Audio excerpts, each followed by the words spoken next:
What if a letter meant for someone else could change you forever? Welcome back to Letters from Home. This is episode 4. 5 real voices, 5 untold stories. Letter 1. To the son I'll never meet. From the trenches of a scorching battlefield, where fire rains down incessantly, comes a letter from a soldier to the son he may never get to hold. The year is 1917, the place the brutal sung.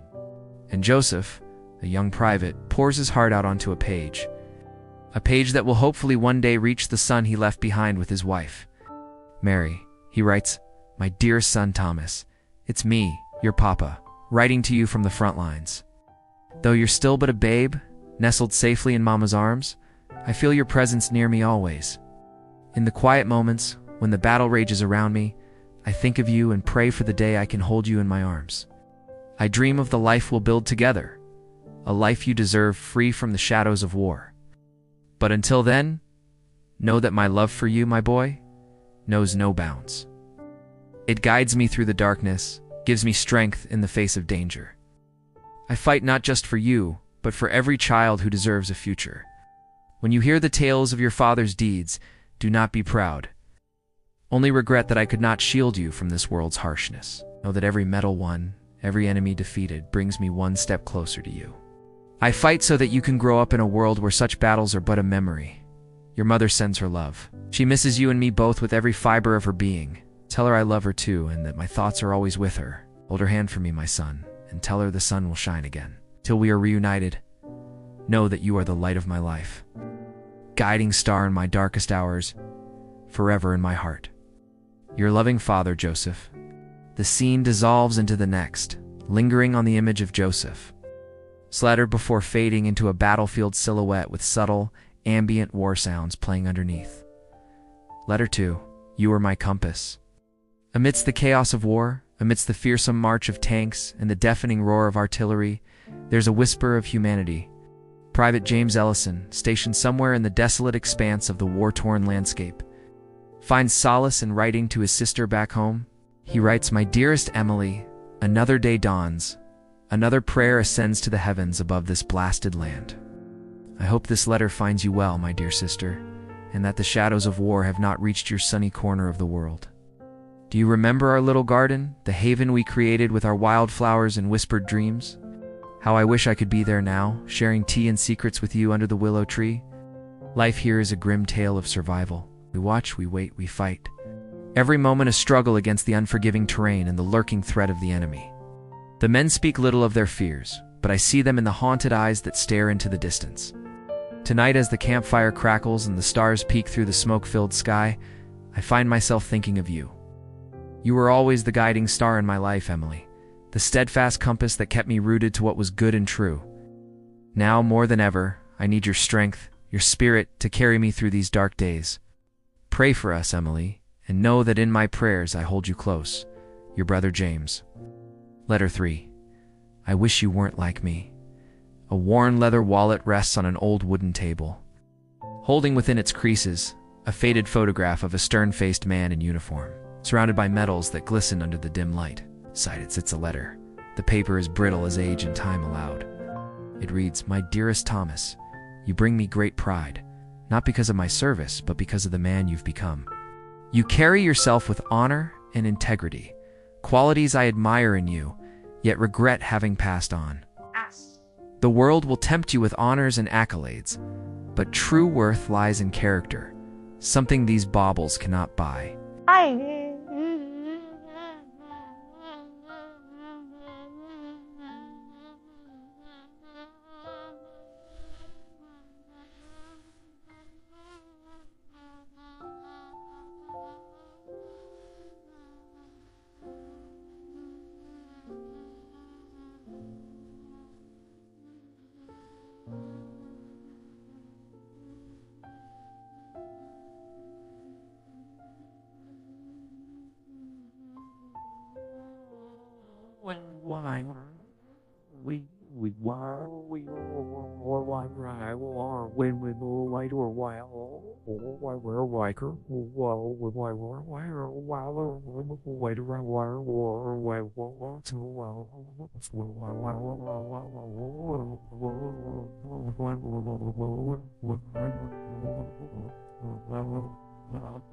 The wars I fought were not for glory or conquest, but out of duty and despair.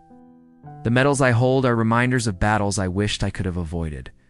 Don't be proud of my medals, Thomas. Be proud if you never need one. Each scar tells a story of loss, of friends who never came home. The victories I've seen are bittersweet, for in war, true victory is rare. War leaves scars that run deeper than skin, wounds that linger in the soul. I hope you find peace in a world where understanding and empathy conquer hate. Know that I love you, not for what you can achieve, but simply because you are you. Guide your life by principles, not by blind ambition. Honor is a shield, but compassion is a stronger armor. With love and longing, your father, John. The scene shifts to an old classroom with a single desk and chair. The blackboard behind it bears the faint outline of chalk drawings, remnants of countless lessons given. A gentle breeze rustles the curtains, creating a soothing rhythm. On the desk sits a stack of papers and a fountain pen resting on top. The camera focuses on one particular piece of paper, revealing a heartfelt note written in elegant cursive. It reads, "My dearest Samuel, today I saw your name carved into that old oak tree outside, a silent testament to a life lived, loved, and lost. How proud I am, my brave student. I remember the day you started class shy, unsure of your grip on that pencil. Now, you carve words into trees as if they were ancient stones. History will remember you, Samuel, not just for your deeds, but for the hope that bloomed in your eyes each time you wrote a poem, drew a picture, or shared an idea. I hear your laughter echoing in the halls. I see your artwork adorning the walls of my mind. For every letter you mastered, for every dream you dared to share, I have a silent tear, a silent pride.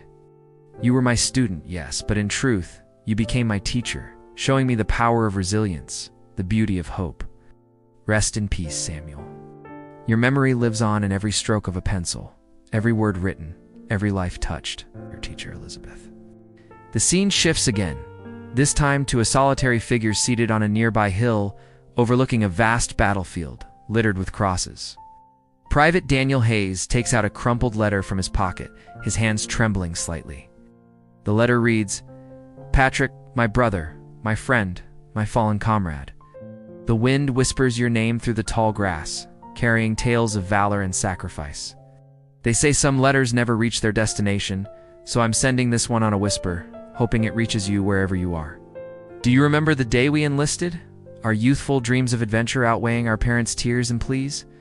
How naive we were, Patrick, thinking war would make men of us. Made you a hero, Patrick, and I'm still trying to find my way. I carry your memory like a shield, your bravery bolstering me in the face of fear. You were the one with the quick wit and a joke for every occasion. Even now, as I sit amidst the ruins of what was once a vibrant world, your laughter echoes in my ears. I see your face in the shifting shadows, hear your voice in the rustling leaves. I miss you, Patrick. This world feels empty without your presence. If there is a corner of heaven where heroes gather, know that you are celebrated. You are not just a casualty of war, Patrick. You are my brother, my friend, my inspiration. I'll keep our bond alive through acts of kindness, through stories shared, through the battles fought for a better tomorrow. Rest easy, my friend. You'll forever be in my heart, your comrade Daniel." The camera pans away, leaving only the swaying grass and the distant sound of a soldier's lament. Some letters never find a mailbox, but they still reach hearts. If this story touched you, subscribe and join the journey. More letters are waiting to be opened.